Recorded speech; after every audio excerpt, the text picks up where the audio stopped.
तेरा वचन मेरे पाँव के लिए दीपक है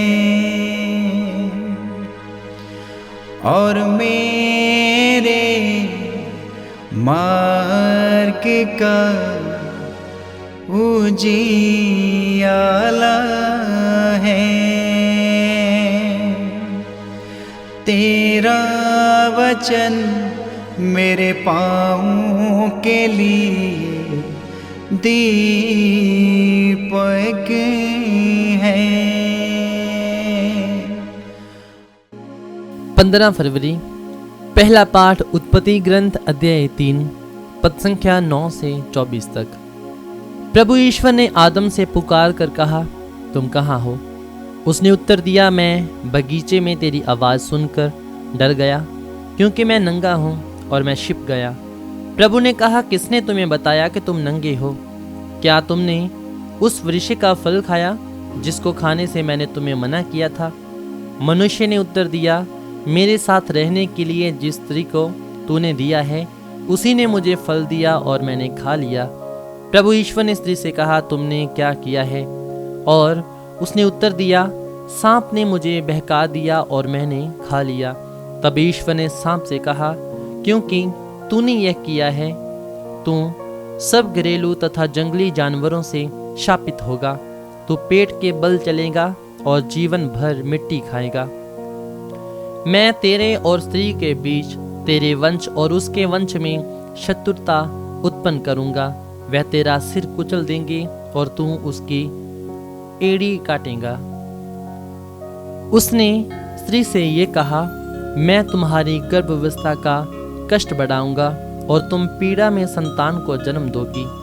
तुम वासना के कारण पति में आसक्त होगी और वह तुम पर शासन करेगा।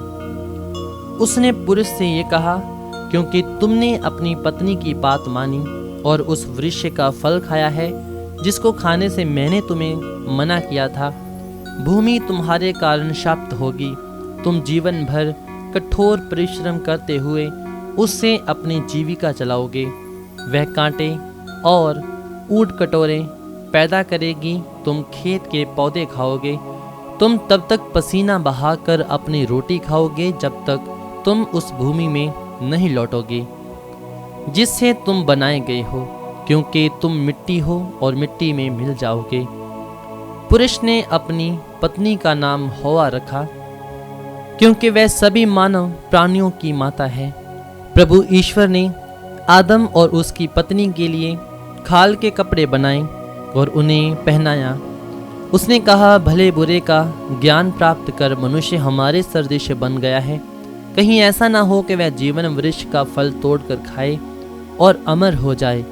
इसलिए प्रभु ईश्वर ने उसे अदन वाटिका से निकाल दिया और मनुष्य को उस भूमि पर खेती करनी पड़ी जिससे वह बनाया गया था।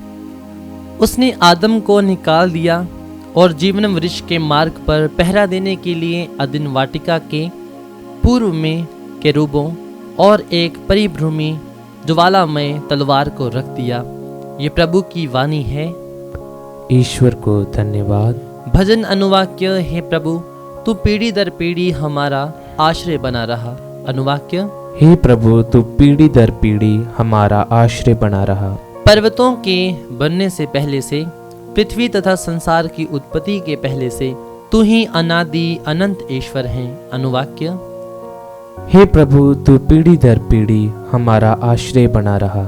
तू मनुष्य को फिर मिट्टी से मिलाकर कहता है, हे मनुष्य की संतान लौट जाओ। 1000 वर्ष भी तुझे बीते कल की तरह लगते हैं। वे तेरी गिनती में रात के पहर के सदृश है। अनुवाक्य, हे प्रभु तू पीढ़ी दर पीढ़ी हमारा आश्रय बना रहा। तू मनुष्य को इस तरह उठा ले जाता है जिस तरह सवेरा हो जाने पर स्वप्न मिट जाता है, जिस तरह घास प्रांत काल उगकर लहलहाती है और संध्या तक मुरझाकर सूख जाती है। अनुवाक्य, हे प्रभु तू पीढ़ी दर पीढ़ी हमारा आश्रय बना रहा। हमें जीवन की क्षणभंगुरता सिखा, जिससे हम में सद्बुद्धि आए। हे प्रभु क्षमा कर हम कब तक तेरी प्रतीक्षा करें, तू अपने सेवकों पर दया कर। अनुवाक्य। हे प्रभु, तू पीढ़ी दर पीढ़ी हमारा आश्रय बना रहा। जय घोष हालेलुया। अनुवाक्य। हालेलुया। मनुष्य रोटी से ही नहीं जीता है, वह ईश्वर के मुख से निकलने वाले हर एक शब्द से जीता है। अनुवाक्य। हालेलुया। संत मार्कुस रचित पवित्र सुसमाचार अध्याय 8 पद संख्या 1 से 10। उस समय फिर एक विशाल जनसमूह एकत्र हो गया था और लोगों के पास खाने को कुछ भी नहीं था। यीशु ने अपने शिष्यों को अपने पास बुलाकर कहा, मुझे इन लोगों पर तरस आता है। ये 3 दिनों से मेरे साथ रह रहे हैं और इनके पास खाने को कुछ भी नहीं है। यदि मैं इन्हें भूखा ही घर भेजूं तो ये रास्ते में मूर्छित हो जाएंगे। इनमें से कुछ लोग दूर से आए हैं। उनके शिष्यों ने उत्तर दिया, इस निर्जन स्थान में इन लोगों को खिलाने के लिए कहाँ से रोटियां मिलेंगी? यीशु ने उनसे पूछा, तुम्हारे पास कितनी रोटियां हैं? उन्होंने कहा, 7। यीशु ने लोगों को भूमि पर बैठ जाने का आदेश दिया और वे 7 रोटियां लेकर धन्यवाद की प्रार्थना पढ़ी और वह रोटियां तोड़ तोड़ कर शिष्यों को देते गए ताकि वे लोगों को परोसते जाएं। शिष्यों ने ऐसा ही किया। उनके पास कुछ छोटी मछलियां भी थी। यीशु ने उन पर आशीष की प्रार्थना पढ़ी और उन्हें भी बांटने का आदेश दिया। लोगों ने खाया और खाकर तृप्त हो गए और बचे हुए टुकड़ों से 7 टोकरे भर गए। खाने वालों की संख्या लगभग 4000 थी। यीशु ने लोगों को विदा कर दिया।